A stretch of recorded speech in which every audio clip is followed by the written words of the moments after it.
अपनी बहू को दहेज के लिए मारता पीटता है। देख बहू, ऐसा मत कर। आगे आगे देखता जा बुड्ढे, तेरे साथ क्या क्या होगा।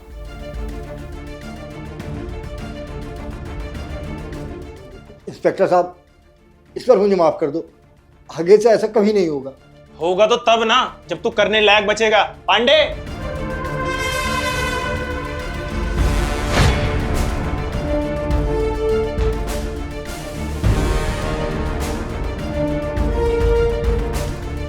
अपने फोन की रिकॉर्डिंग ऑन करके एक बार बाहर आ जाओ।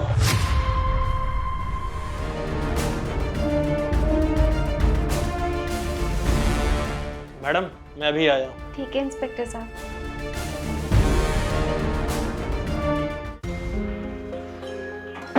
आप यहाँ क्या कर रहे हो? देखो सर, वो जो अंदर आदमी है ना, वो मेरे पापा हैं और वो औरत मेरी बीवी। मैं आज ही बॉर्डर से घर लौटा और जैसे ही मुझे पता चला कि शिवानी और पापा यहाँ हैं, मैं तुरंत चला आया। आपकी बीवी ने आरोप लगाया कि आपके पापा उन्हें दहेज के लिए मारते पीटते हैं।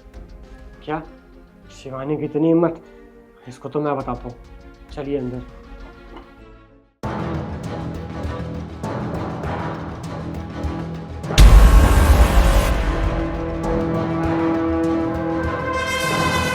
आयुष, तुम यहाँ पर? क्या हुआ, मुझे देखकर खुशी नहीं हुई? नहीं नहीं आयुष, ऐसा कुछ। बंद करो अपना ये ड्रामा। तो मुझे साफ साफ बताओ कि तुमने मेरे पापा पे ये झूठा आरोप क्यों लगाया?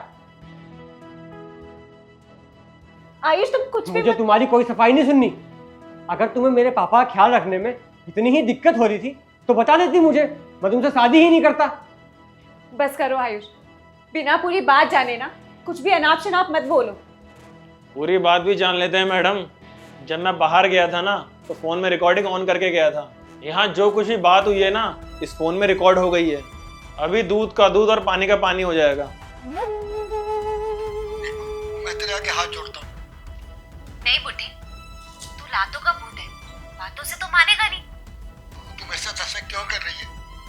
मत कर, भगवान के लिए मैं तेरे आगे हाथ जोड़ता हूँ। क्योंकि बुड्ढे, तूने मेरी पूरी जिंदगी बर्बाद करके रख दी है। वो मैं तुझसे वादा करता हूँ, मैं जिंदगी में कभी भी तुझे दहेज के लिए नहीं सताऊंगा। बस ईश्वर मुझे माफ कर दे।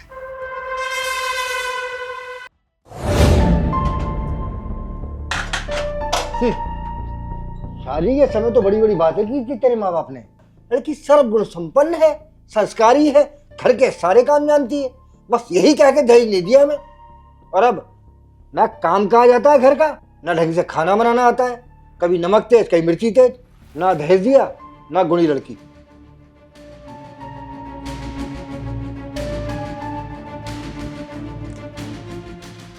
महारानी आराम से टीवी देख रही है। अरे तेरे बाप ने दहेज में दिया था क्या? पापा जी, आप रोज रोज मेरे घर वालों के बारे में ऐसा क्यों? चुप कर, बहुत जुबान चल रही है तेरी, और चलेगी क्यों नहीं? तेरे माँ बाप ने यही संस्कार दिए, यही तो गुण दिए तुझे। जब दहेज देने की बारी थी तो सबको साफ सूंघ गया था, और जब तेरे गुण गिनाने थे तब तेरे माँ बाप की जुबान कैसे कतर कतर चल रही थी। पता नहीं तूने मेरे बेटे को कौन सी प्यार की पट्टी पढ़ा दी जो उसने मेरी एक भी नहीं सुनी और बगैर दहेज के शादी करने को मान गया। अरे एक बार नहीं, 1000 बार तूने मेरे ऊपर हाथ उठाए, मुझे ताने मारे, और इन सब के लिए ना मैं तुझे कभी माफ नहीं करूंगी। आयुष की गैर मौजूदगी में तूने मुझे जितना परेशान कराया ना, सिर्फ मैं ही जानती। उनसे भी मैं बात नहीं कर पाती थी क्योंकि बॉर्डर पे बिजी रहते थे। तो इसीलिए अपनी जिंदगी सुकून से जीने के लिए मुझे यही रास्ता सही लगा।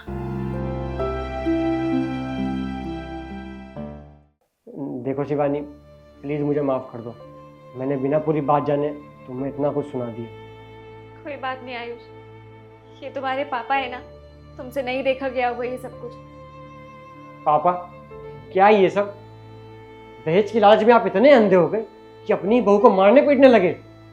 आपने एक बार भी सोचा कि अगर ये बात बाहर समाज में चली गई तो हमारी क्या इज्जत रह जाएगी? आपने अपनी ये घटिया हरकत की वजह से ना एक अच्छी और संस्कारी लड़की को ये सब करने पे मजबूर कर दिया। वो तो भला हो कि मैं आज यहाँ आ गया, वरना ना आज आप जेल की सलाखों के पीछे होते। देखो शिवानी, अपने पापा की तरफ से मैं तुमसे माफ़ी मांगता हूँ और मैं तुमसे वादा करता हूँ और अपने पापा से उम्मीद भी करता हूँ कि आगे से ऐसा कुछ भी नहीं होगा।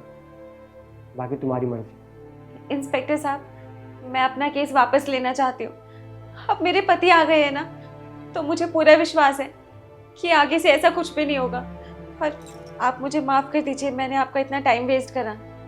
कोई बात नहीं मैडम, मैं इनको इनकी पहली और आखिरी गलती समझ के माफ़ करता हूँ।